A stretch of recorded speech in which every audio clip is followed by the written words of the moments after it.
ನಮಸ್ಕಾರ ಸ್ನೇಹಿತರೆ, ಇವತ್ತು ಬಣ್ಣಗಳ ಹಬ್ಬ ಹೋಳಿ. ಆದರೆ ಈ ಸಂಭ್ರಮದ ನಡುವೆ ಆಕಾಶದಲ್ಲಿ ಒಂದು ದೊಡ್ಡ ಚಮತ್ಕಾರ ನಡೆದಿದೆ. ಹೌದು, ಇಂದು 2026ರ ಮೊದಲ ಚಂದ್ರಗ್ರಹಣ. ಹಬ್ಬದ ದಿನವೇ ಗ್ರಹಣ ಬಂದರೆ ಏನಾಗುತ್ತೆ? ಇದು ಶುಭವೋ ಅಥವಾ ಅಶುಭವೋ? ಬಣ್ಣಗಳ ಹಬ್ಬಕ್ಕೂ ಈ ಕೆಂಪು ಚಂದ್ರನಿಗೂ ಇರುವ ಲಿಂಕ್ ಏನು? ಇವತ್ತಿನ ವಿಶೇಷ ಈ ವಿಡಿಯೋದಲ್ಲಿ ಗ್ರಹಣದ ಸಂಪೂರ್ಣ ಮಾಹಿತಿ ತಿಳಿಯೋಣ. ಮೊದಲಿಗೆ ಈ ಚಂದ್ರಗ್ರಹಣ ಅಂದರೆ ಏನು ಅನ್ನೋದನ್ನು ಸರಿಯಾಗಿ ಅರ್ಥ ಮಾಡಿಕೊಳ್ಳೋಣ. ವಿಜ್ಞಾನ ಹೇಳುವಂತೆ ಸೂರ್ಯ ಮತ್ತು ಚಂದ್ರನ ನೇರ ರೇಖೆಯಲ್ಲಿ ನಮ್ಮ ಭೂಮಿ ಬಂದಾಗ ಭೂಮಿಯ ದಟ್ಟವಾದ ನೆರಳು ಚಂದ್ರನ ಮೇಲೆ ಬೀಳುತ್ತೆ. ಆದರೆ ಇವತ್ತಿನ ವಿಶೇಷ ಅಂದರೆ ಬ್ಲಡ್ ಮೂನ್. ಗ್ರಹಣದ ಸಮಯದಲ್ಲಿ ಚಂದ್ರ ಸಂಪೂರ್ಣವಾಗಿ ಕಪ್ಪಾಗಲ್ಲ, ಬದಲಿಗೆ ರಕ್ತದಂತೆ ಕೆಂಪಗಾಗಿ ಕಾಣಿಸ್ತಾನೆ.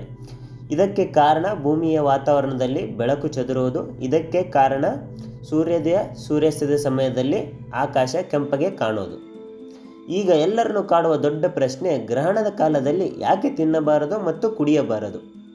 ಬ್ಯಾಕ್ಟೀರಿಯಾಗಳ ಪ್ರಭಾವ. ಸೂರ್ಯನ ಅತಿನೇರಳೆ UV ಕಿರಣಗಳು ನೈಸರ್ಗಿಕವಾಗಿ ಬ್ಯಾಕ್ಟೀರಿಯಾಗಳನ್ನು ಕೊಲ್ಲುತ್ತವೆ.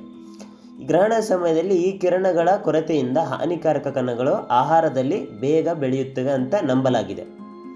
ಜೀರ್ಣಕ್ರಿಯೆ. ಈ ಸಮಯದಲ್ಲಿ ನಮ್ಮ ದೇಹದ ಜೀರ್ಣಶಕ್ತಿ ಸ್ವಲ್ಪ ಕುಂದುತ್ತೆ. ಹಾಗಾಗಿ ಹಗುರವಾದ ಆಹಾರ ಸೇವಿಸುವುದು ಅಥವಾ ಉಪವಾಸ ಇರುವುದು ಆರೋಗ್ಯಕ್ಕೆ ಒಳ್ಳೆಯದು. ತುಳಸಿ ಎಲೆಯ ರಹಸ್ಯ. ನಮ್ಮ ಹಿರಿಯರು ಆಹಾರದ ಮೇಲೆ ತುಳಸಿ ಎಲೆ ಏಕೆ ಹಾಕ್ತಾರೆ ಅಂದರೆ, ತುಳಸಿಯಲ್ಲಿ ಆ್ಯಂಟಿ ಬ್ಯಾಕ್ಟೀರಿಯಲ್ ಗುಣಗಳಿವೆ. ಇದು ಗ್ರಹಣದ ವಿಕಿರಣಗಳಿಂದ ಆಹಾರವನ್ನು ರಕ್ಷಿಸುತ್ತೆ ಅಂತ ವೈಜ್ಞಾನಿಕವಾಗಿ ಕೂಡ ಸಾಬೀತಾಗಿದೆ.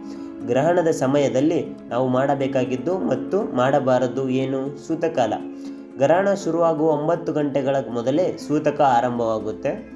ಅಂದರೆ ಇವತ್ತು ಬೆಳಗ್ಗೆಯಿಂದಲೇ ಇದರ ಪ್ರಭಾವ ಇರುತ್ತೆ. ಗರ್ಭಿಣಿಯರು ಈ ಸಮಯದಲ್ಲಿ ಹರಿತವಾದ ವಸ್ತುಗಳನ್ನು, ಚಾಕು, ಕತ್ತರಿ ಬಳಸಬಾರದು ಮತ್ತು ಮನೆಯಿಂದ ಹೊರಗೆ ಬರಬಾರದು ಎಂಬ ಸಂಪ್ರದಾಯವಿದೆ.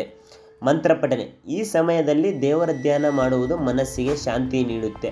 ನೆನಪಿಡಿ, ಗ್ರಹಣ ಮಧ್ಯಾಹ್ನ 3:20ಕ್ಕೆ ಶುರುವಾಗುತ್ತೆ.